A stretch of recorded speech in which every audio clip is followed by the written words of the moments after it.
It's interesting, the international development crowd are clearly livelier, more rumbustious than many of our normal people here, which is a very good and welcome sign, because we welcome rumbustious and open debate.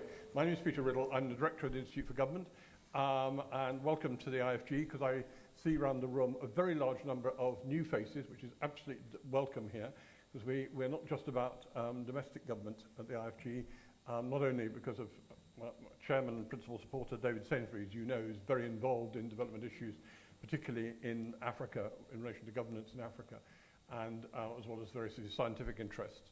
But more generally, I'm keen to broaden out the IFG's remit to look at the effectiveness of government I say, outside the UK in various ways. We've already had a very good event last October, November by Tim Lancaster on his book on the Pergo Dam affair, perhaps a less happy example of one or two instances. And I'm delighted this evening we are welcoming, sorry, before I say that, someone left a mobile phone downstairs. Don't worry if you did, it's downstairs with our reception. And meanwhile, while you're looking, if you've got a mobile phone, please turn them off, because it's really tiresome for everyone else, unless you've got a particularly good tune. Now, I'm particularly glad this evening to welcome John Holmes here to introduce his new book, The Politics of Humanity, which I've read with enormous enjoyment, and in my case, instruction, on what he did when he was the UN Under-Secretary General for Humanitarian Affairs, Emergency Relief, and the problems he faced. And I happened to be having lunch last week with Valerie Amos, John's successor, who hadn't yet seen the book, and we had an interesting comparison. I just mentioned to John on the kind of countries which she's focused on since she took over from John. There are a lot of ones which are very similar, but also a lot of new ones in the picture. And there are some fascinating issues raised by the book, which I won't go into in detail. Now, after John's talked and introduced the thesis he's proposing, we've got a very interesting panel, as you can see, who are all familiar to you. Hilary Benn, former International Development Secretary, was speaking first, because he's got to dash over the Commons, and since he's so fit... And vote, and then come back. And vote, and then come back. He's coming back. But since he's so fit and healthy, he'll do it in record time. Our estimate, it takes about 12 minutes from here to there, but I think you're going to allow another couple of minutes. And after him, it'll be Dame Barbara Stocking, Chief Executive of Oxfam, and then finally, I'm not sure how I describe Mark Malloch-Brown, since he's had several hats, from the UN as Administrator of the UN Development Programme, Deputy Secretary General, then Minister of State at the FCO, and with considerable expertise and also wide experience in a number of these areas. Now, after they've made their comments of between 5 and 10 minutes, we'll open it up to questions.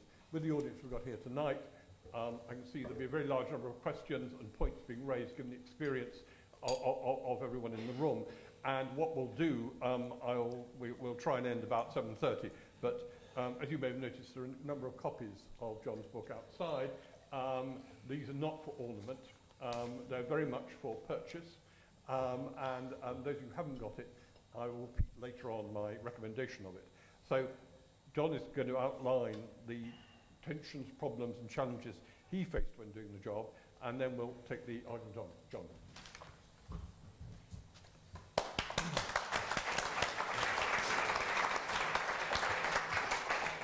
Well, thank you very much, Peter, and thank you to the Institute for Government for hosting this event this evening, and thank you to the very distinguished panel for coming along to comment, and particular thanks to all of you for coming to this launch event. I think the starting point of all this has to be the mental effort you need to make to put yourself in the place of a person who's in the middle of a disaster, whether it's a natural disaster or a man-made disaster or conflict. And the nearest most of us are ever likely to come to that is the sudden loss of someone who's very close to you, a spouse or a child, when the world is all of a sudden turned completely upside down, all your familiar anchors have gone, and what mattered so much yesterday no longer seems to matter at all today. And if you multiply that several times, and not only your family members have gone, some of them forever, but also your friends and your neighbours, your house, your village, your livelihood, in short, your life, that may give you some imagination about what it's like. And you don't know where you're going to find anything to eat or drink, or somewhere warm and dry to sleep, or medical care for your injuries or for injuries of the people around you. In short, for that person, everything that was familiar and stable is gone, and you have no idea what your future will be and no idea if normality will ever return. Now, it's actually very tough to imagine what that must be like sitting in a comfortable country like this. And I'm not sure even now I can do that properly, even though I live with it on an almost daily basis for nearly 4 years. But many millions of people are in such a desperate state every year, and most of them would have found it no easier to conceive of it happening before it did than you do. The latest, most visible people to be affected like this are, of course, the Syrians, and I was struck visiting Jordan a few weeks ago to see Syrian refugees by the number of people who said to me, this sort of thing doesn't happen to people like us. We're the people who give to others facing disaster. We're the people who give out help, not the ones who are desperate for help ourselves. And we hate this situation of depending on the generosity of others, and we can't believe we're in it. But they were, and they do desperately need help, and so do all the others I'm talking about.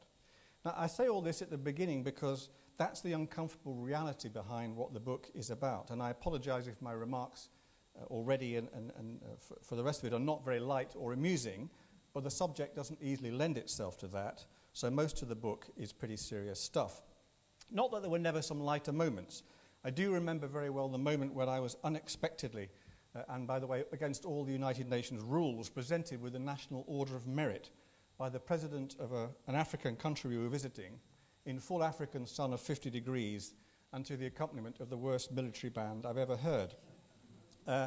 This would have been all right in a way, but my usually loyal staff were not only unsupportive, but almost caused a diplomatic incident by making faces at me as I received the award. Now, back to the serious reality. As I say, the underlying misery and desperation is what we always need to have in our heads when we're talking about these rather drier points of humanitarian policy and relations between governments and humanitarians, as I do in the book. And this rather unpleasant reality is also why the 4 basic principles behind the successful delivery of humanitarian aid are so important. And they are humanity, that's the compassion needed to give and to help; independence from any consideration of politics, race or religion; impartiality towards those needing assistance, which must be based purely on their need; and neutrality between warring factions, whoever they may be, and whatever we may think of their causes or indeed of them. And governments and others didn't always understand, or in very many cases want to understand, these principles, which is why the situations I describe in the book became so difficult at times. Now, how did I, a long-serving British diplomat, get into all this in the first place? And that's where I actually begin the book, explaining why I was an accidental humanitarian.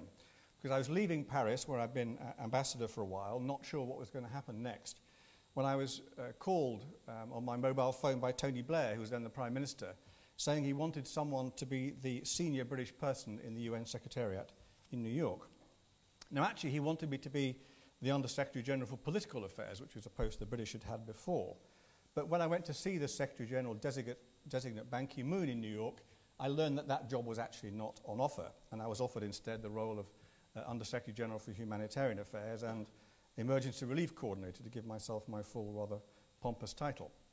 Now, I said immediately, I know nothing about humanitarian affairs, and anyway, I'm the wrong nationality. I'm British, and this was not long after Iraq, obviously, when we were not actually very well regarded in a lot of the developing world. So I don't think I'm the right man. You need a more cuddly nationality, like a Swede or a Norwegian.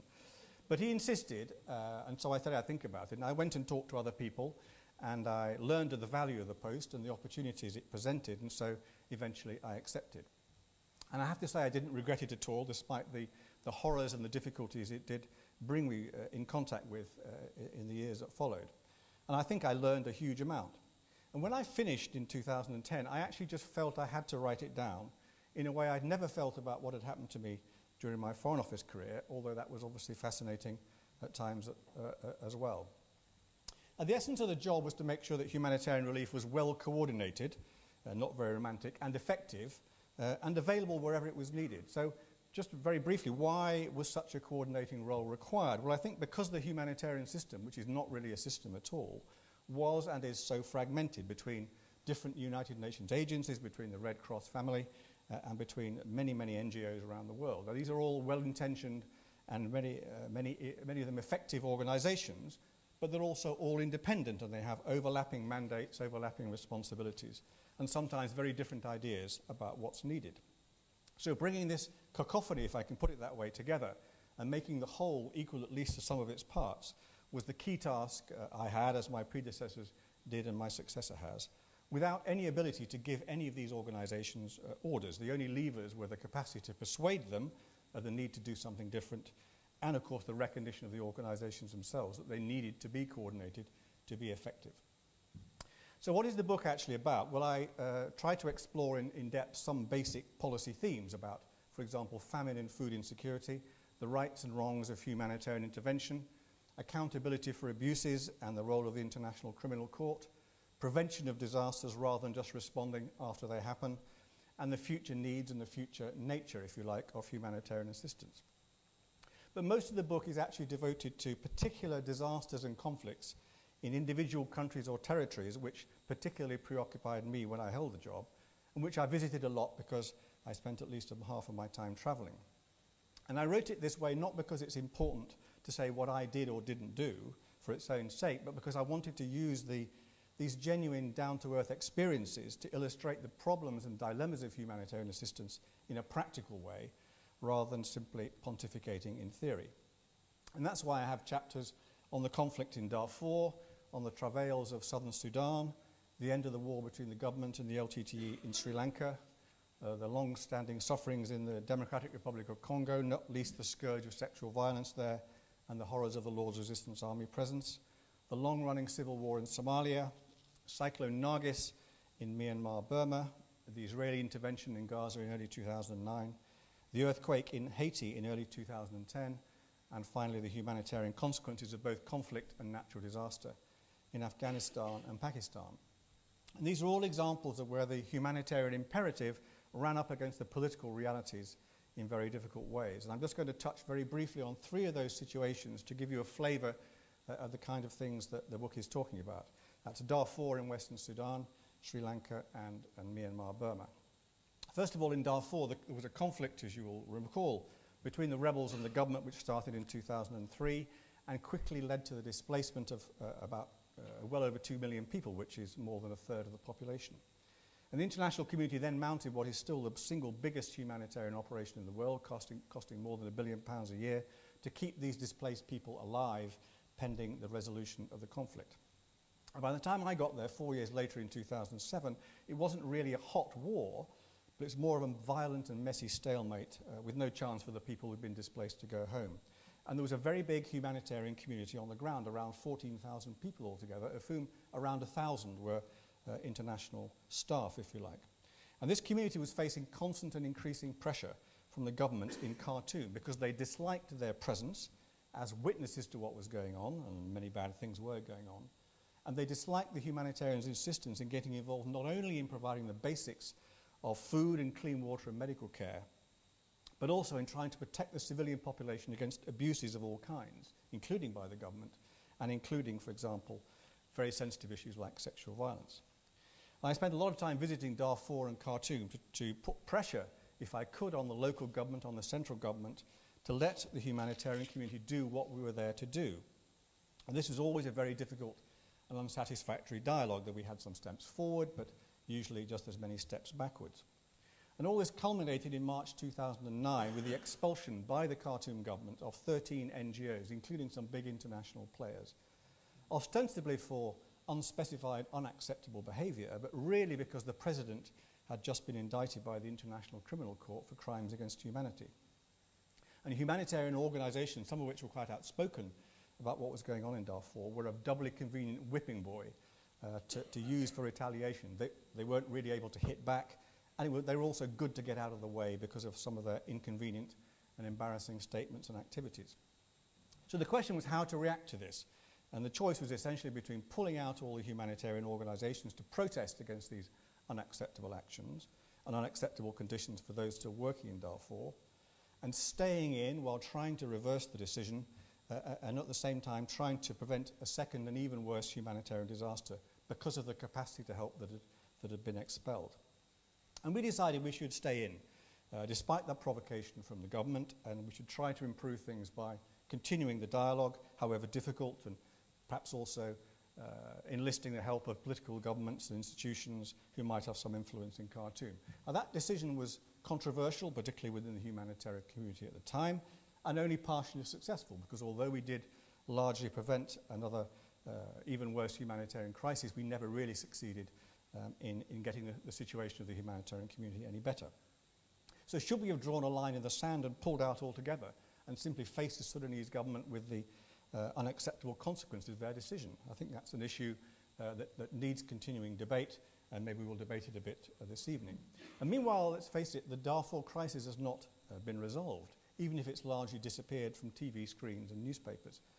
And one of the main frustrations, both in Darfur and elsewhere, for people like me in the humanitarian community at the time was that the political actors around, both inside Sudan and also the international community outside Sudan, have long failed to take advantage of the breathing space provided by humanitarian aid, and have left the humanitarians literally holding the baby, and worse, in danger of seeming to contribute towards prolonging conflict by dealing with its humanitarian consequences, and therefore sparing the warring parties, if you like, from facing the realities of what they've done.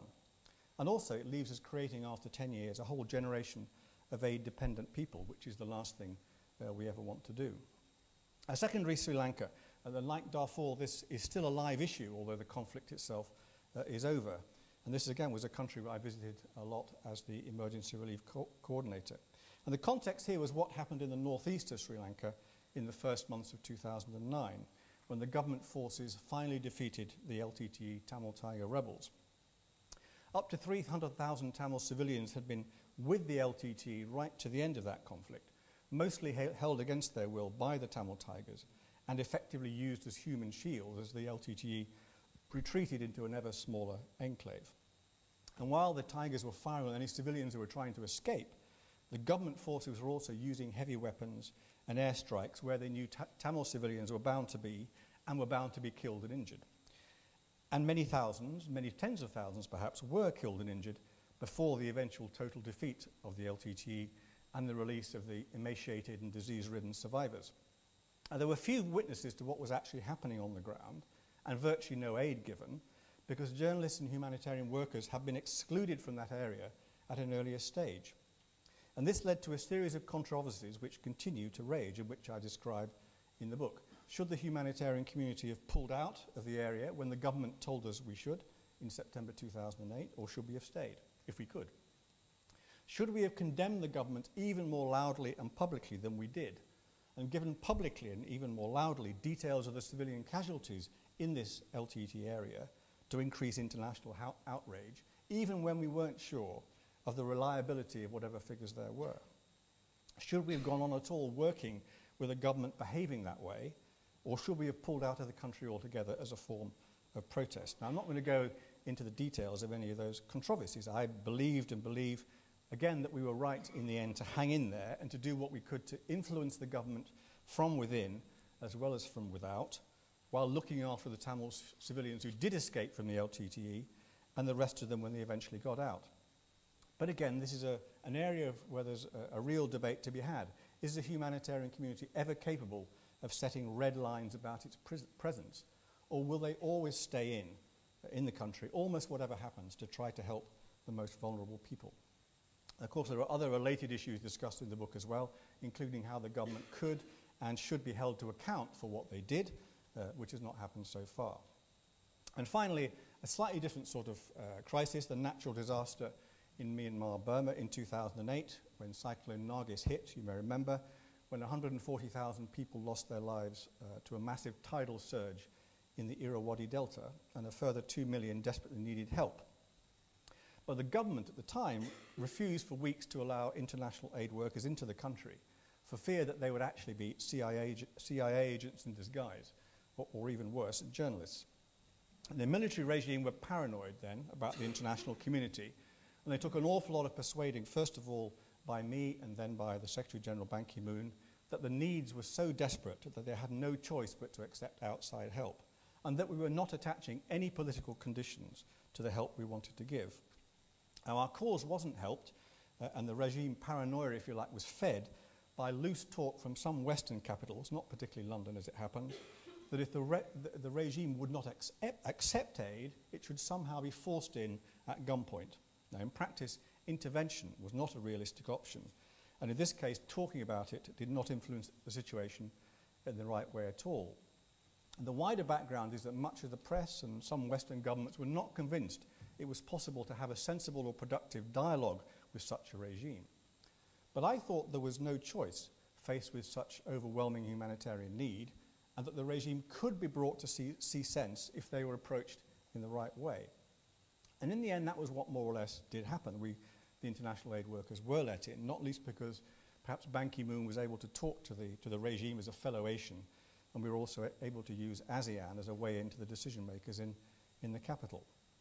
And I actually like to think that this ultimately successful experience of having a dialogue with the regime and achieving something and proving that the international community was not always hostile may have played a small part in opening a crack in that regime's hitherto pretty impenetrable defences.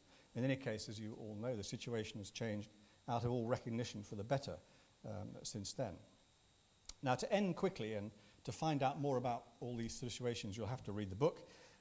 What conclusions do I draw in the book from these experiences and from others of a different sort of kind, for example, in Afghanistan and Somalia? Let me just single out quickly 5 of them. Firstly, governments, both from donor nations and from countries where humanitarian operations are conducted, need to understand much better than they do now, and respect much more than they do now, the principles I mentioned according to which humanitarians have to work. But this also means humanitarians have to explain these principles much better, and that was one of my aims in the book. Secondly, talking to governments and to non-state actors, people like the Taliban or Al-Shabaab in Somalia, even ones other people like them who are identified as terrorists, is almost always better than shouting at them, certainly for humanitarians and no doubt for others too. The right balance between maintaining operations on the ground and louder denunciation of local governments or rebel movements is always hard. But it has to be struck pragmatically and according to the specific political context, which means the nuances and the local dynamics of the context need to be properly understood. Thirdly, so-called humanitarian intervention, i.e. armed intervention to protect populations from their own governments, has to be approached with enormous care. And again, knowledge of the politics of the country where intervention is being contemplated is essential, and again, it has to include the nuances.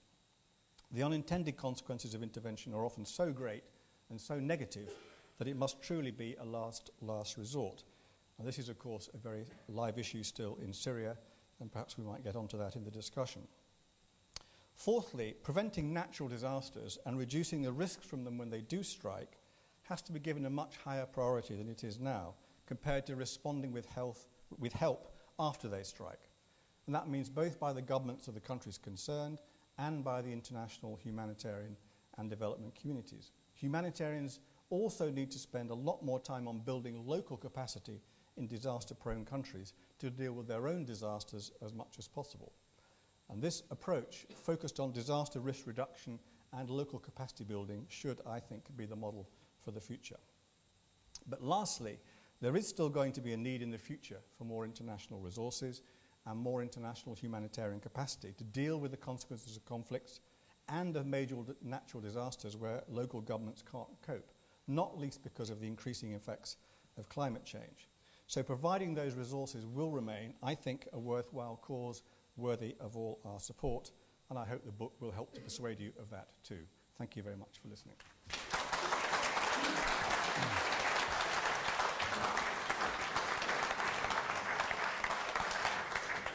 Thank you very much indeed, John.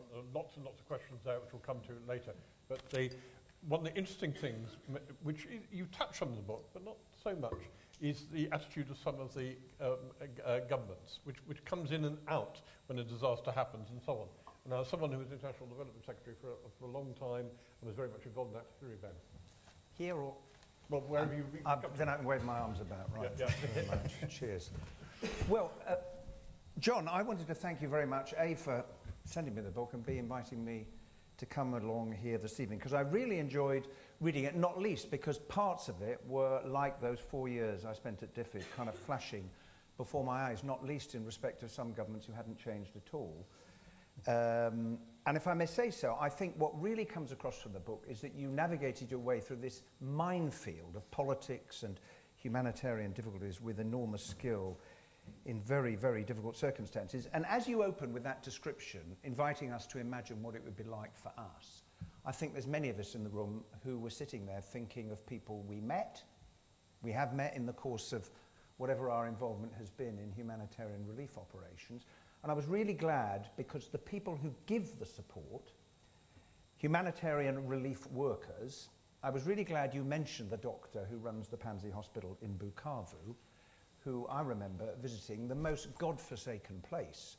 And here was this island of calm and order, treating women and girls who were the victims of sexual violence.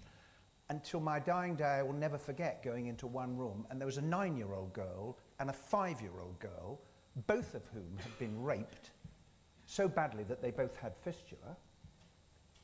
And the 9-year-old half understood what had happened to her and tried to explain it while looking at the floor, and the 5-year-old didn't have a clue, and she couldn't be operated on then until she had grown a bit more.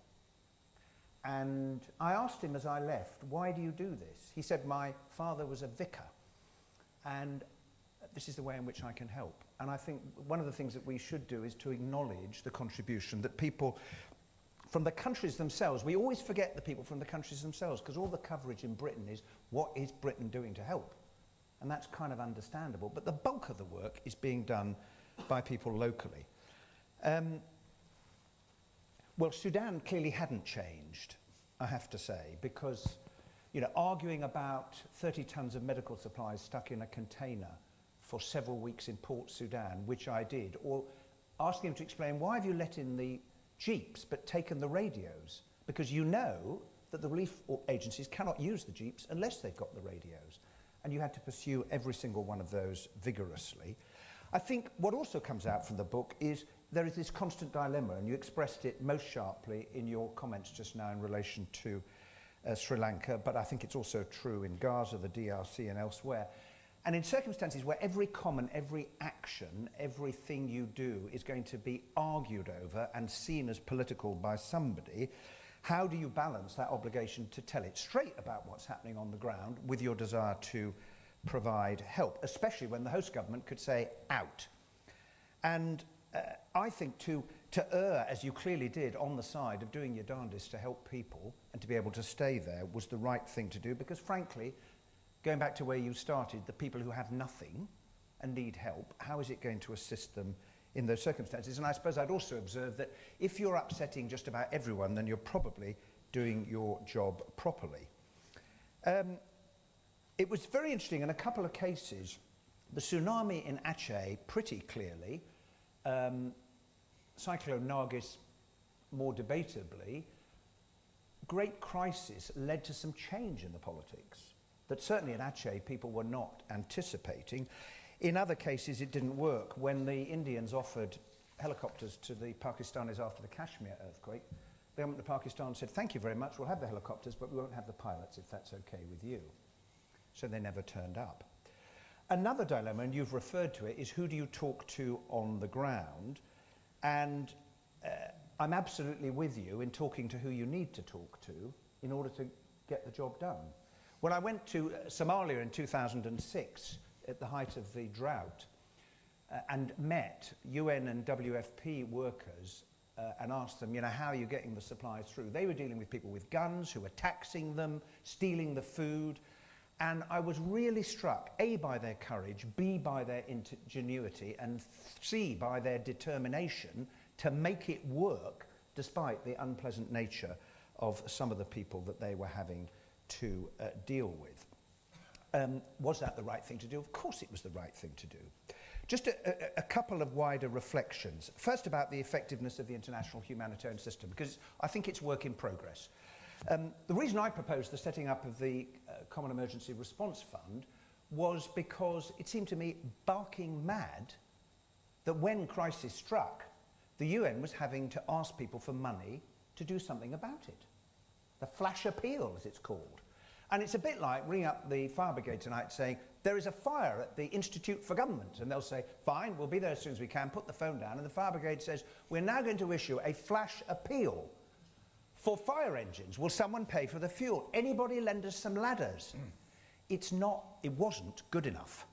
And it's better now, but it needs to be better still, because our responsibility is to give the UN and the other agencies and NGOs the tools they need to do the job. Secondly, the structure of relief. We all understand the difference between an IDP and a refugee, but it is a bit strange that if, having fled your home, you end up here, and that's the border, and you are cared for by this cacophony of agencies, sometimes very effectively, other times, in my experience, there wasn't absolute clarity about who was doing what, although the cluster system has improved things. If you ended up on that side of this line, you were, of course, a refugee, and one organisation, UNHCR, looked after you. A question for the long term, is that a terribly sensible arrangement, given that your needs for shelter and medicine and education and help are identical, whether you're standing this side of the border or on that side of the border? Capacity. The test that we always applied was, well, who can get there quick and do the job? And we gave support to a range of organisations, including, Oxfam, Save the Children, MSF, IRC, whoever it was, World Health Organization, other UN agencies. But there are some things that we could do better. I thought it was ridiculous, but we did it. We spent time scouring the world to find helicopters. Now, I remember some official coming to me one day and saying, we found a helicopter in Spain. It's available, and we could get it there in. Why? Now, I understand that the UN can't have a shiny fleet sitting there waiting, but is it really beyond the wit of the world to have a kind of call-down agreement with the world's military that in the event of a catastrophe, the UN has the capacity to say, you promised 3, and I'll have the 3 now because I need them. And anyone who was in Aceh and saw in that airfield the American and other helicopters coming in to pick up the supplies and going out, down Aceh, because the road had been destroyed in several places, bringing relief, how would we have done that without that capacity? It happened because there was an American aircraft carrier in the area. I think we can do better. I really support what you said about trying to reduce the risk of disaster, because it tends to get forgotten, even though it's pretty darn obvious, John, isn't it? And when you think about, you talked about agriculture and growing food. You only have to look at the dash for land in the world to know how important this is. And the truth is, as donors, we took our eye off the ball, and actually national governments did the same. It's a big issue for the future. And since you talked about Bangladesh, if sea levels were to rise in the way that people predict, as you say, 60 million people living on the delta, they're going to be moving house. Where are they likely to move house to? Probably to India. And what do we do when people start killing each other because they're fighting over water as opposed to their ideology or their politics? The truth is, some disasters come out of the blue, others are quite predictable, and we need to prepare for them. And the final point I wanted to make was about R2P, because I'm a very strong believer in this, despite all of the problems that there have been. Because if the instrument that we created at the end of the Second World War, and which helped to draw up the UN Declaration on Human Rights, is to mean anything, how are we going to establish a means globally of bringing law, order and stability to all the world's peoples, regardless of where they happen to live? We would not accept genocide in London, peace and stability in York, and a few crimes against humanity in Manchester, would we? Why? Because we developed a system, the rule of law, justice and means of enforcing it. And it seems to me the debate about R2P and its expression, with all of the difficulties and the failures, are the birth pangs of trying to create an international system in which the words on the UN Declaration actually mean something, because you can apply them to people who are facing the consequences of genocide and crimes against humanity and war crimes. I think it's a really important book, and I'm very glad that you wrote it. Thanks.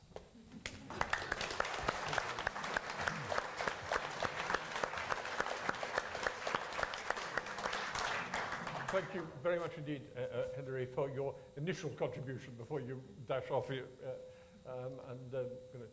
I'm sure everyone, when Hilary disappears in a minute or two, everyone will understand. Barbara. Because the role of Oxfam and other NGOs also features very prominently in the book. Well, thank you all very much, and thank you, John, for the book and for inviting me. I did think I'd start by saying, if you really want to be depressed by the inability of humanity to deal with conflict, then you should read the book, because it does actually go through them all. But actually, when I'd read it, I felt much more reassured than I'd expected to about that. And the reason I say that is because, of course, partly the role of an NGO is to sort of nudge, it's the nudge theory, nudge and push a bit here and there. And it was very nice to read that many of the things that we had wanted John to be doing, he turned out to have been doing. So I rather enjoyed reading that and finding out that he had thought what we thought, actually, even though he wasn't really telling us at the time. Though it did make me reflect on whether actually the partnership between particularly the UN and NGOs could work better, in the sense of people playing different roles in these quite complicated situations, because of course sometimes it is possible for NGOs to say more than, say, the UN can do, because you are in the middle of the diplomatic negotiations. But actually, by being out there and up front, it does actually give politicians more space to do things. And thinking about it, I just wondered in retrospect whether we couldn't have done more to actually use that partnership better in different circumstances. But of course, in a lot of what John's talking about, it wouldn't be possible for us to say a lot either, because again, we would be very concerned about the security of our staff, including all those many, many local staff, but also the same thing about, you know, the worries about what the government would say and being thrown out. And that's the moment for my just very little anecdote. We were one of the agencies that was thrown out from North Sudan, from Darfur.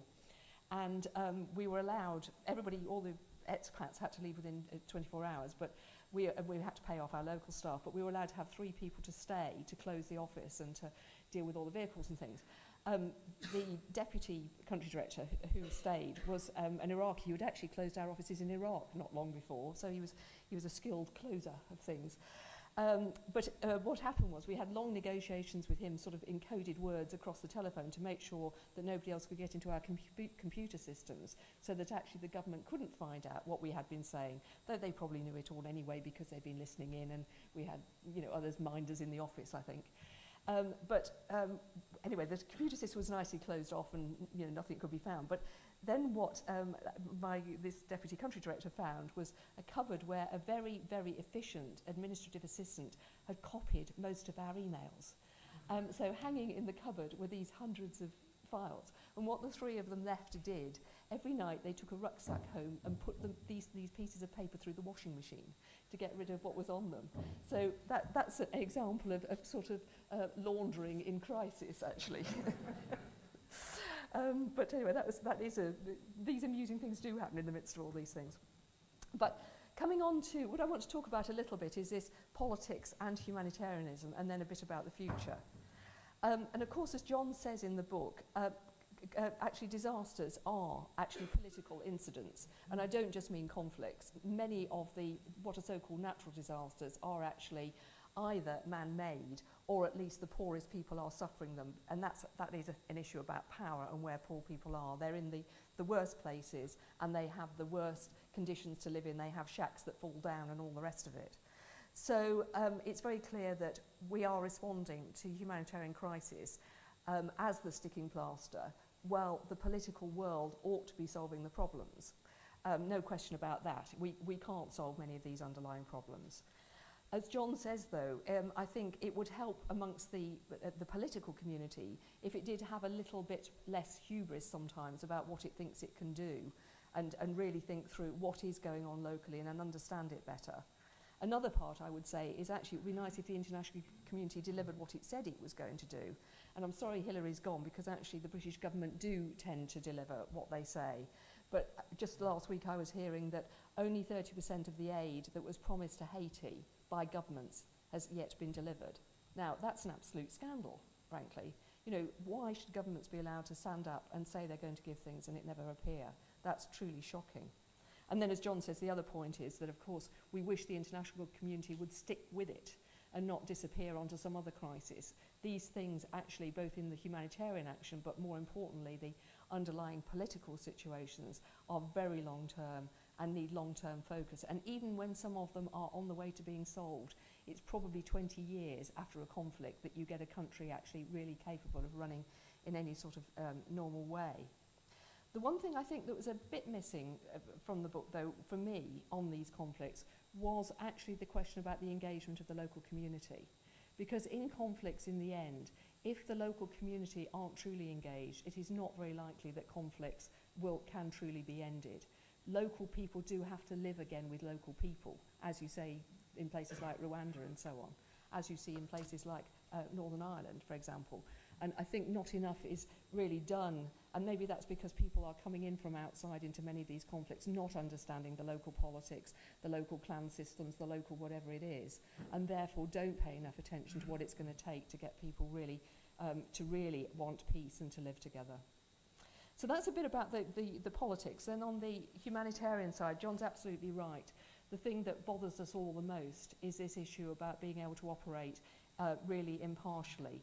And that's really important for us because that is, for most of us, our only source of security. We have to be accepted by the local population. We don't drive around with guns. We have no protections. Our only protection is the local communities, the local people wanting us there. And that means we have to be seen to be operating in the interests of the people who are suffering in this and not on any side of this conflict.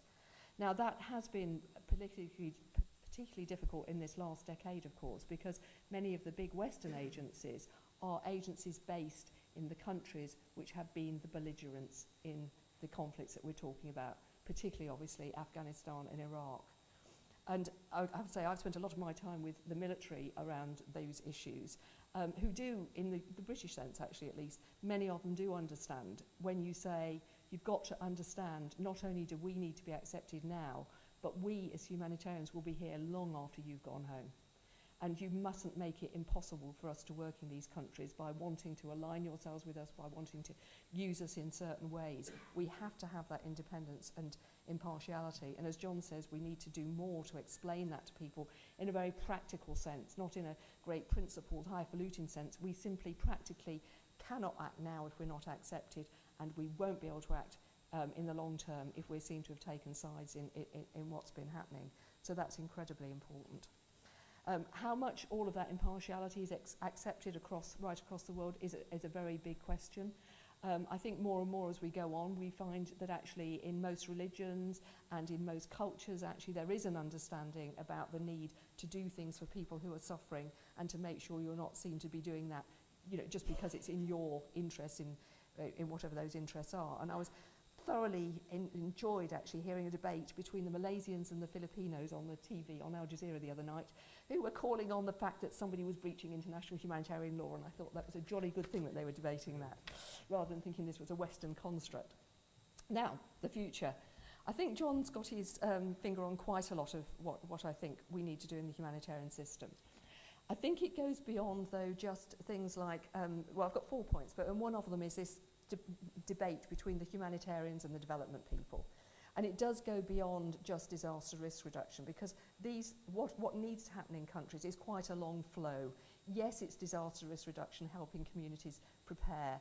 Yes, it's prevention. Yes, it's action. Yes, it's recovery. Yes, it's development. And sometimes it swings back and forward. And we have to have people who can work along these spectra all the time. That's not so easy because brains don't always work that way. When I joined Oxfam, and actually it's 12 years ago now, one humanitarian said to me, because I came from the health side, you've got to understand, the humanitarians, they're like ambulance paramedics. And actually the development workers, they're like primary care teams, and they just don't think the same way. And there is quite an element of truth in this about the way people operate, and we have to learn to cross over those divides. So we've got work to do on that one. The big issue, of course, is the severity of humanitarian crisis now, and the fact that with climate change we are into a new, I think, incredibly dramatic piece of history in terms of the poorest people getting humanitarian relief. I looked at, the Pakistan crisis was a shock to me with the monsoon floods where 14 million people were affected. Oxfam did water and sanitation for 1.5 million. The total UN system, as it is in its entirety, covered 3.5 million people. Even if 14 million people didn't need something, I don't think it was a lot less than 7 or 8 million. So we're not meeting needs. And that particularly is very clear when you look at what's happening with extreme weather events, which have doubled since 1990. And what we're talking about particularly there are floods and droughts. That's the big issues there. So Yes, it's about building local capacity, but I think we need to think what we mean by that. We certainly mean local NGOs, we certainly mean helping communities, but we actually need states who are capable to actually develop their own ability to manage disasters. Again, that brings us severe dilemmas, because which states, because are they going to act impartially? We all thought it was fantastic in the Pakistan earthquake when the military were very good and worked alongside us in a very cooperative way. That wasn't quite so good when there were about a huge number of displaced people from the Swat Valley, which actually that very same military had pushed out. So you can get yourself into some dilemmas there. And also, I think we have to think about the players that there are now in the humanitarian system. We have to think about how we accommodate change in order to not just bring in more people from the south, but the many regional bodies that there are now, ASEAN itself acting, the Organisation for the Cooperation Amongst Islamic States, who think they actually do the coordination in Somalia now. You know, there are very different bodies around that we have to think how we work with. And last of all, we have to think about whether the people who are acting and calling themselves humanitarians are doing it against the principles. Because actually we have some real problems about the vast numbers of people who do turn up in humanitarian crises. We're talking in the system now about certifying people so that it's clearer who actually has the capability of delivering. But that's quite a project long term in the coming. But we've seen the crises where so many people have turned up and caused further disaster themselves.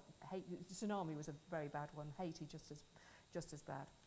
And had a very nice conversation with an American admiral who had done the search and rescue at Hurricane Katrina, who was very involved in the Haiti issue, and we were talking about this vast number of people who turned up, and he amused me by saying, what you really don't want then are SUVs. And I thought about it and I thought, why not? What's wrong with SUVs? And he said, spontaneous, uninvited volunteers. No good in an emergency. So thank you.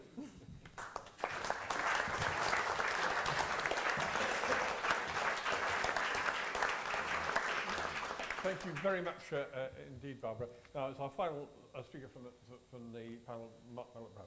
I think I'll do it from here, if I may, Peter, just to give everybody a sense that we're soon going to get to questions. So, and we'll try and be quite brief. Humanitarians write books. John's predecessor, Jan Egeland, wrote a book. Sadako Ogata wrote a book. I, who was a part-time humanitarian, wrote a book about that and some other things. And I wonder why. And I think I heard it in John's wonderfully evocative opening words about imagine if your own kids or wife or partner had just lost their life in front of you and you'd been displaced at the same time. We all struggle with the sheer human horribleness of this kind of work. And you know, we ultimately get overwhelmed by the sort of tyranny of numbers. We do lose sight of the individuals. It's 100,000 people in a camp in Darfur, or displaced peoples of that number or more in Bangladesh.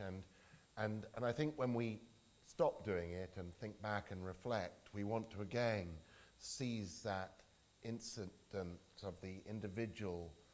It's us multiplied by 100,000. And you know, that is both what drives us to do it, but the hardest thing to hold on to as you go through these crises. And I really congratulate John for how he, you know, everywhere he went, he'd try and break away from the Secretary General's party if he was with Ban Ki-moon to go and talk to refugees, or how his staff understood that the right field trip for him had to have time walking amongst the tents and the camps where the refugees were, because it is so hard to hold on to that. But just as sort of an observation about where this whole world of humanitarianism is, because you know, John in his book talks about I think $12 billion in terms of the size of it. His successor Valerie Amos now talks about 18 billion. It's huge, huge. And so I don't know why people are still unreached. I mean, it's growing almost preposterously in some ways in size compared to development spending. And yet clearly it's not reaching everybody. Yet at the same time I'd say there have been huge improvements. I mean, I'm sorry Hilary's not here, but his emergency revolving fund is a really important innovation that he fought for. It's exactly his example of firemen and fire engines and ladders. I mean, I used to watch in amazement how long it took for us to mobilize response. So, there are a lot of things which are better, and not just the big bits like that, but the quality of everything from nutritional work to water and sanitation work in camps. It's also the case that, actually the world is a less violent place now than it's been in a long time. So actually there are fewer of these disasters. Now, set against that, on the other hand, natural disasters are increasing for the climate change reasons that John refers to in his book. And, with 80–90% of disasters now in Asia, being in Asia as against other regions in the world, natural disasters, it is a reflection of the pressures of population, urbanization, climate change, loss of tree cover, silting up of rivers, shifts in diet towards more meat-based diets. All these things are creating this sort of perfect environmental storm, which are exploding the number of natural disasters. And secondly, as something that John began to grapple with at the end of his time with Haiti, we have to anticipate a lot more of these disasters are going to take place in cities with increasing numbers of people living below water level or on very earthquake-prone land. And a lot of our expertise so painfully built up was demonstrated in Haiti to have very little relevance. It's one thing to know how to feed dispersed rural populations. It's quite a different thing when people are under collapsed buildings and you need heavy earth-moving equipment to get them out. I mean, it's a very different kind of logistical challenge, pre-investment need, etc. But I want really to, having said all that, and in a sense giving a B+ to the humanitarian sector for kind of getting better at what it does, I want to pick on one thing that I think comes through very clearly in John's book, and Barbara touched on it. You start thinking it's going to be a sad book, and at the end you're kind of happy it's not. But I think it is still a tragic book, because it's tragic in the sense that we have in the humanitarian work as a global community lost the plot. I'm just about old enough. I did my first refugee emergency in the end of the 70s. And there was still, even after Vietnam, and this was working in Indochina and Southeast Asia, there was still a kind of rule of law, and within it, a Geneva Convention about how humanitarianism worked, which meant that combatants kind of left you to get on with your job and didn't target you, and that it was completely accepted that you could talk to all sides in order to negotiate everything from access corridors to evacuation corridors for civilians. It was a very well understood code of behavior. So yeah, we weren't armed. There was absolutely no prospect we would be. The greatest risk we had was that we were accidental victims of a fight between different local parties, but the prospect that we'd actually be targeted, or that our political masters and donors would tell us not to talk to certain groups because they were outside the pale and were now labeled terrorists, was inconceivable. And I think this is the real crisis of humanitarianism. It is, as John describes now, correctly says, you have to understand the political roots of where each of these crises come from. But the problem is we've got drawn by circumstances and events and the twists and turns of modern world history into making our response political too. It's not just that the causes are political, but we are very political in the way we deal with these crises. Not John in his job or Barbara in hers or mine when I worked for the system, but the global community. There's endless point scoring. There are people you can't talk to. There's, you know, and just to give you what I mean by that, I mean, when I was Deputy Secretary General, one of the most difficult little noted problems was American officials came to see me and said that if our humanitarian officials in Gaza continued to deal with Hamas, they would lose their visa rights to come to the US. In other words, you know, individuals doing a strictly non-political humanitarian task where the purpose of talking to Hamas was to agree on behalf of UNRWA and other humanitarian agencies' distribution arrangements, were going to essentially be punished for life by losing the right to visit the United States. You know, I saw similar things with the Taliban that now eased when they too fell outside the wrong side of the pale of the war against terror. So, you know, what I just want to say is, and I think John's book is a powerful indication of this, is, you know, we've got the techniques of humanitarian delivery have actually significantly improved over the years. The difficulty is we've lost the neutral space to address these crises in ways that are inclusive and balanced and fair and offer the real prospect, not just of success, but of finding solutions to these problems. And hence the tragedy of John's book. A brilliant, lifelong diplomat, new to this area, comes in and gives, in that sense, a very independent view. And it's that the roots of these conflicts are much more political than we often understand, and that we need to understand, we need to do a better job of understanding that.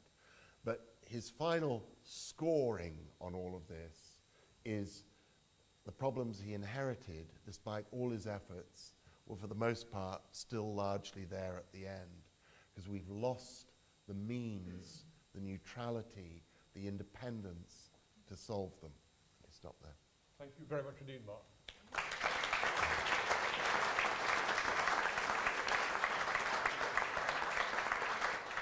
Before I open it to questions, I just want to raise one thing which comes up towards the end of the book, John, and it is touched on, which is an interconnect, and it was mentioned by Barbara when she was saying that how far the donors have fallen short in Haiti, which has given us a time when, but so far the exception of the UK, is that there's real pressure on development spending by a lot of Western governments. But we've also seen a change in global financial power, particularly with China, but also what's happening elsewhere in the world. How is that affecting the operational and humanitarian? And linked in with that, I think it's a very interesting issue, which again touches on, is the regional dimension.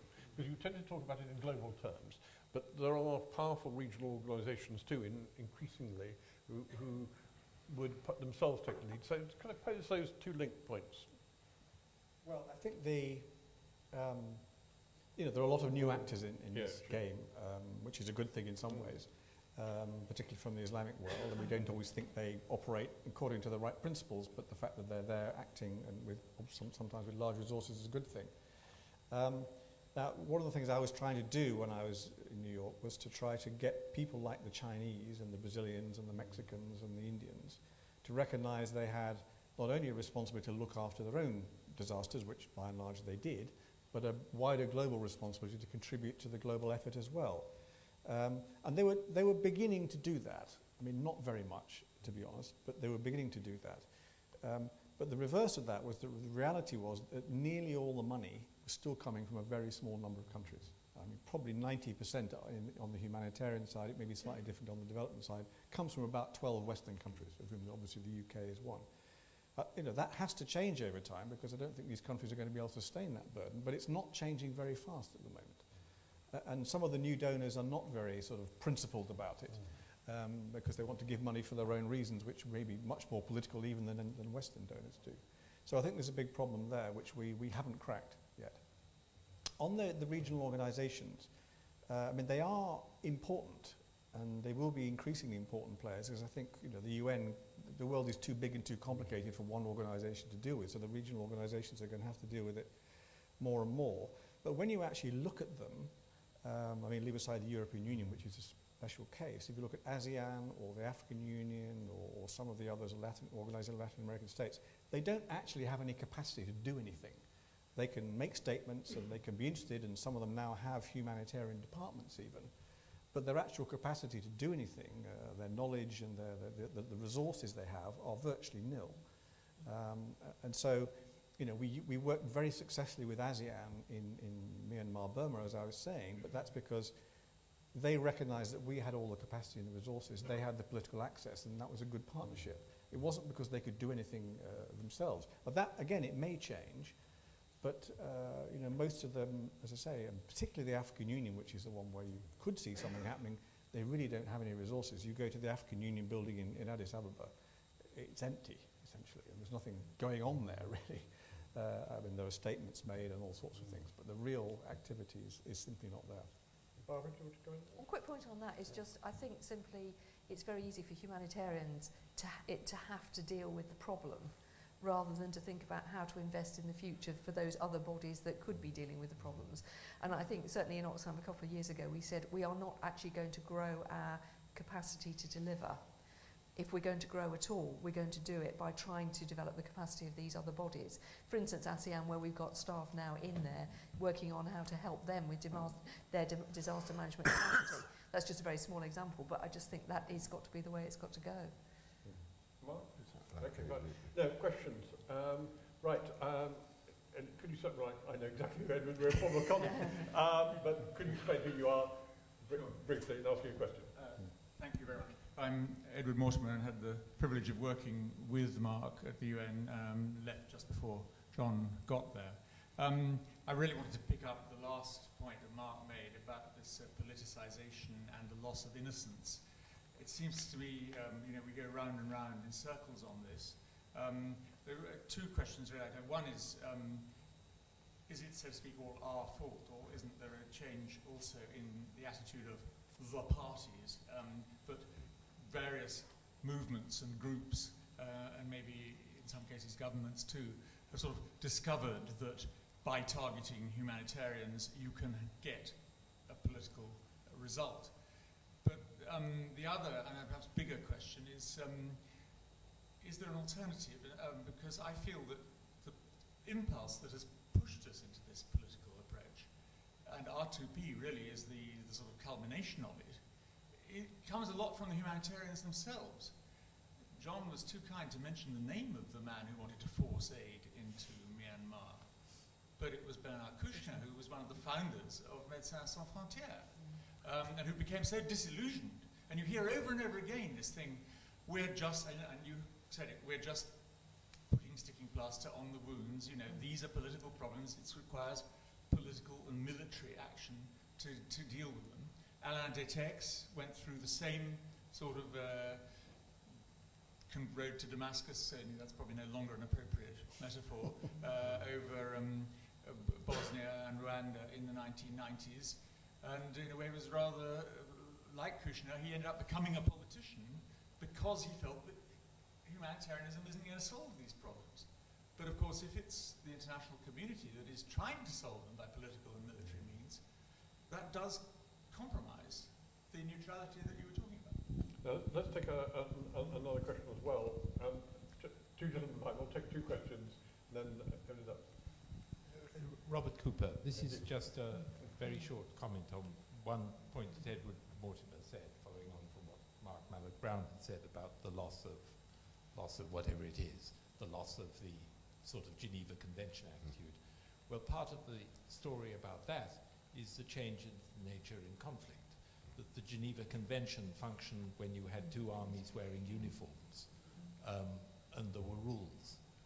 If the objective of conflict is to drive a population out of its homes, which seems to be the case a lot of the time, then why on earth should anybody expect anything different? Thank you. Thanks, Alex Ellison, the Foreign Office. I'm new to this, and it's great to hear people who are even more pessimistic than people who deal with Pakistan and foreign policy. Any successes? Right. So, three very interesting points, as I'd expect from the people who raised them. John. Well, let me start with the last point from Alex. Yes, I think there are humanitarian successes, and we don't tend to talk about them because they're less interesting than the failures, perhaps. But I think if you look at countries like which were humanitarian disasters, like Liberia and Sierra Leone and East Timor, and some of those others where there's been intervention from the international community, but of a consensual kind through the United Nations rather than the Iraq-Afghanistan interventions, you know, there has been a success.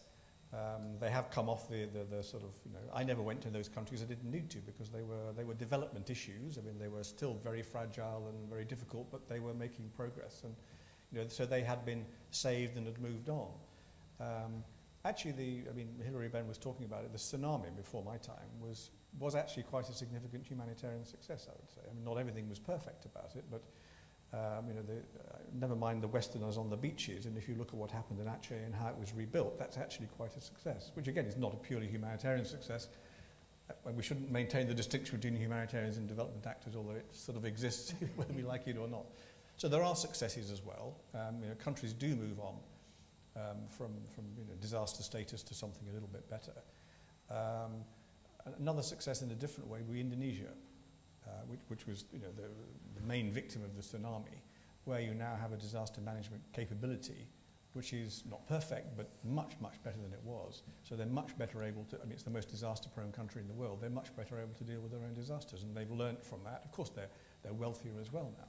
So, you know, some of these things are happening, but there's an awful lot of places where it isn't, and where these, just coming on to the second, so the first and second questions, I think one of the problems, as Robert says, is that a lot of the conflicts are internal conflicts. They're much nastier than interstate wars. Civilians are right in the middle of them.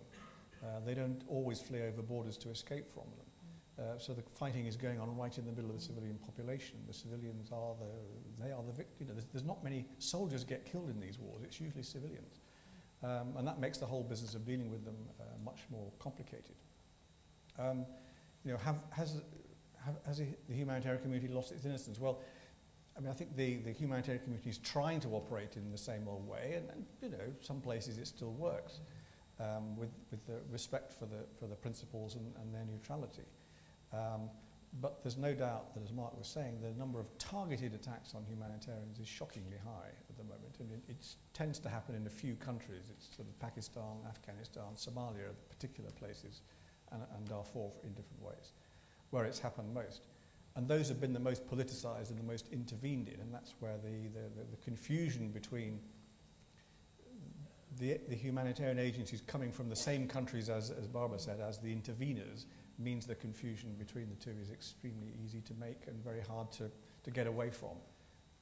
But my argument, I had this argument a lot within the UN, with the peacekeepers, was that the fact that it was difficult was not a reason for not trying to do it. It was a reason for trying harder to make that distinction, if anything. Well, yeah, I mean, partly I couldn't resist myself seeing the two of you in the audience. I knew this would make sure you were awake.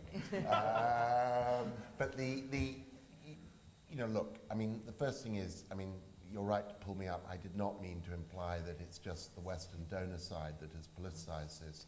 Not at all. The attraction of asymmetric attacks on civilian populations or unarmed relief workers, you know, is absolutely correct. A fundamental change in the nature of war and conflict, which makes the Geneva Conventions in their old form redundant, accepted. But to my mind, that just makes the challenge all the greater of how do you build a culture of respect for civilian life in this new post-state context, and that, you know, in a way, what I'm arguing for is that we may be spending $18 billion on the sort of hardware of humanitarianism, but we're not making nearly enough investment in the kind of preemptive software of humanitarianism. We need a new global culture of standards and behaviors which say that John's opening point about the tragedy of any of us seeing our family killed in front of our eyes is recognized as just that, something a world in the 21st century should be taking much greater pains to prevent happening. And hence to the second point that John has made, I mean, I do wonder sometimes whether we shouldn't have a more radical effort to separate the branding of humanitarianism from political and peacekeeping. I mean, I've lived on both sides of this as a, UN person who's worked in all of them and more, and I sort of wonder whether we should go back to a situation where the Red Cross does humanitarian and the UN does politics and peacekeeping, so that no competent, however low their level of knowledge about these things, can possibly say when they attack the Red Cross that they somehow think they're attacking the Security Council and the political and peacekeeping side of the UN. I mean, because we live in a world where brands and these kinds of distinctions do seem to matter, because there's little knowledge but big recognition of the brand thing. And if we don't, we're in real trouble. I mean, there are several in this room who I've passed on a very energetic Red Cross doctor to, who says that the Red Cross symbol is now so compromised that that medical care in future needs military protection in places of conflict. Well, if we just let this go on and on, the complete corrosion of any independent humanitarian space, I don't know what the future is in terms of looking after these people caught in these conflicts. Just quickly, I mean, I think you're right. It's what we're saying as humanitarians is we do want the political problems to be solved, but we equally want the separation so that we can get on in the way you've just described, and that is what we've lost more and more. Now, it equally does require good behaviour on the part of the humanitarians, and I keep thinking about Iraq, because that was one of the places where it was very badly eroded by a lot of the US agencies coming in after the US troops through Kuwait. Now, that was a complete example of just absolutely the wrong thing happening, and therefore people conflating who was doing which piece of work. Now, if we don't stand to the principles to show that, like your Red Cross, guy with his, sort of needing military protection, then nobody else is going to do it. We have to really demonstrate by our behaviours, absolutely, what we're about as well. No, I was sort of taking Rob Cooper's point. I was very struck reading John's chapter on the DCR and the fact where the borders don't really exist. When it's like Italy between in the 11th to the 13th century, marauding bands and militias, often headed by people from England, going round. And exactly, so the idea of the uniform becomes its loyalty to the marauding band. And that parallel of doing rather similar things there in that respect. Now, we've got a question from next door, which, yeah, okay, because we have a number of people in our next door room. Then there's a gentleman now, I'll call him. Right, okay, yes, it's much better if we see someone asking a question. Yeah. Hi. I was going to ask... could you say who you are? Gus Wiseman, Ministry of Justice. Yeah. I was just going to ask if you think the makeup of the UN is perhaps a hindrance to international relief efforts. Maybe a little bit of reference to Syria. I know it's in the news at the moment. Okay, and there's a gentleman right in front of you. No, that's okay, yeah. Hi, thank you. Nick Greenstock. Probably for John and Mark. Is it the failure of multilateral institutions that's driving the space for kind of governmentally kind of active NGOs? I had a great phrase from one of our contributors the other day, a GONGO, a government-owned NGO. And is it because of the space that these are moving into, or is it because of them that the multilateral institutions have become weaker? Right. And there's a gentleman there in the blue. Thanks very much, Tim Cross. I noticed in your book, John, that you talk about the private sector a little bit, and I was struck by Hilary Benn's comment about a work in progress for effectiveness. Seems to have been a work in progress for quite a long time. What do you think else should be happening in terms of this community working with the private sector, learning new technologies and so forth, developing businesses and so on? Is there a space for that? Thank you. Shall we take those three? John? Well, okay, I'll start with the third one, otherwise I'll forget it. I mean, there's a whole history to the efforts of the humanitarian community to work with the private sector. I mean, I think we have failed to engage the private sector properly in our efforts. And that's because I think the humanitarian community and the private sector speak such different languages that we just haven't found a way to engage. And it's very hard for a private sector company to find its way around the maze that's the humanitarian community. And it's very hard for the humanitarian community to regard the private sector, or some bits of it anyway, without being suspicious of them and what their real motives are. They're just there to make money and not to help. But the reality is that they could provide a lot more resources, I think, and a lot of them are willing to do so, but we haven't found ways of actually tapping that. And they do have real technology and people on the ground very often, again, that we just haven't managed to find a way of tap into. I mean, there are good partnerships. I mean, there was a very good partnership between TNT and some of the other big trucking companies in the World Food Programme and so on.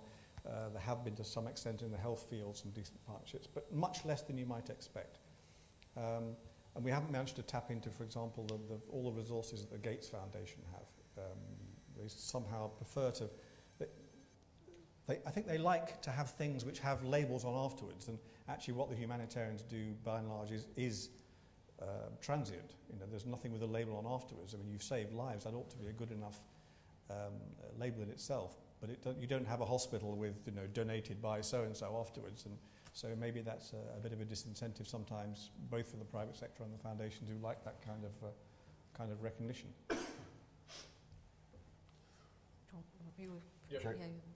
Well, look, I mean, I do think, Tim, on that point, I mean, just to echo John, I think there is significant improvement at the margins. I mean, logistics has really been helped by this TNT thing, and healthcare the same. But, you know, I think foundations like Gates and others, which I sort of am involved with quite a few of them, I mean, it's right, John. I mean, you know, they do look at themselves, large though they are, as having finite resources, and that it's better invested in the lasting impact of development than in the sort of humanitarian work. And I've seen that amongst individual big philanthropists. I mean, we as small donors are very happy to contribute when we see a disaster and there's an appeal.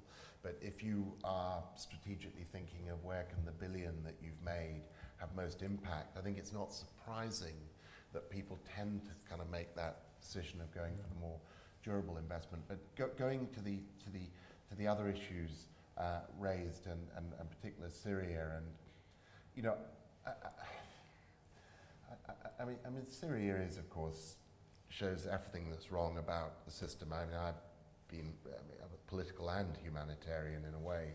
I mean, I've been one of those who've been very resistant to military intervention, because I'm one of those who think that military interventions nearly always have unanticipated consequences and, you know, end up much more problematic than expected. But I also am not one of those who's against intervention at all costs, and so I'm glumly coming to conclude that, you know, probably we're getting close to the point that something has to be done of that kind in Syria, at least to deal with the air power advantage that the regime has.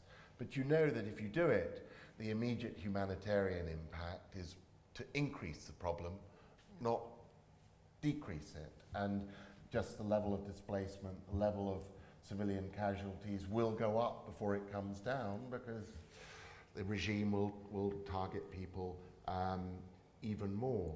But, you know, I think Syria goes to the point. I mean, here is not so much an opposition, but a regime which is targeting relief workers and targeting civilians. So, you know, my point about the cultural erosion of humanitarian respect doesn't even stop with the asymmetric, you know, insurgent side of the equation. Syria is frankly a terrorist regime in the way that it is handling its own systems at this point. And how we try to recover that space is, I think, a huge challenge. But, you know, it ain't the problem of the, you know, we can blame lots of people in this, but it's probably not the Security Council.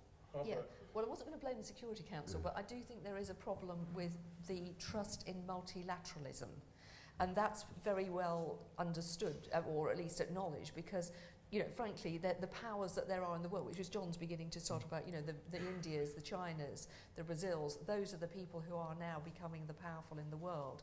And yet our multilateral institutions only, you know, just slightly get to them. And I don't mean just the UN, I mean, you know, the World Bank and all the others.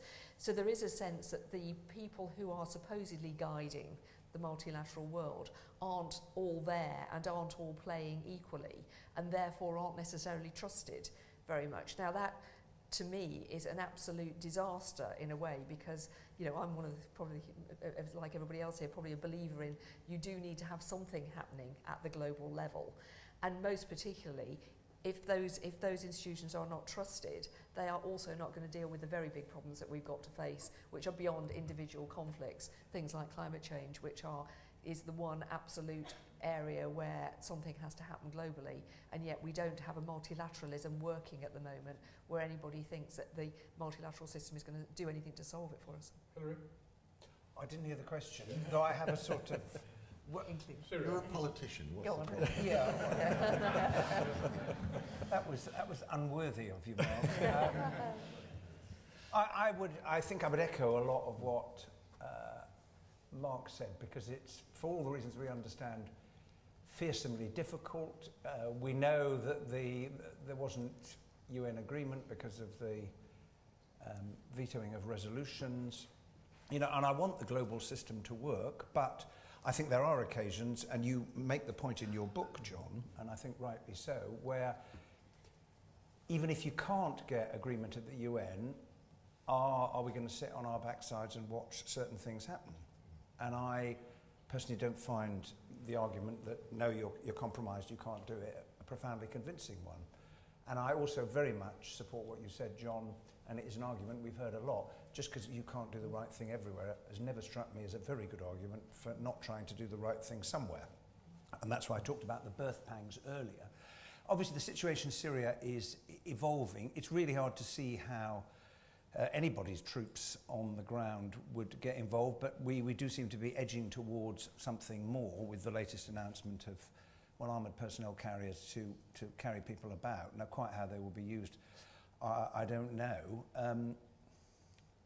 It's phenomenally difficult. And yet, in the case of Libya, we found a way of doing something that in the end brought the suffering that was happening in that country to an end. And I think all it demonstrates is we don't yet know how to deal with all of these conflicts, but boy, we've got to keep on finding a way of doing it. John?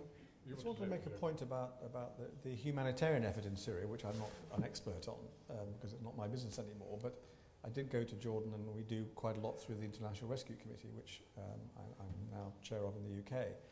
And actually that seems to be quite a good example of where the UN and NGOs can play complementary roles, because you have the UN helping, you know, in terrible difficulty in the government-held areas, because the government's allowing them to do that, sort of. And then you have a lot of NGOs like the IRC who are helping in the rebel-held areas. I mean, below the radar, not enough, but you know, there's quite a lot of cross-border medical stuff getting in. There's quite a lot of aid coming in across the Turkish border, the Jordanian border, because the NGOs can do that and don't need to deal with the government to do it. So you know, that's an example where the diversity of the humanitarian community, which you know, is also the fragmentation of the humanitarian community, can be an advantage, and there can be the kind of division of roles that Barbara was talking about, where people can say different things and do different things, and yet still be working towards the same overall objective. Right, time for a couple more. Got them in the front. Okay.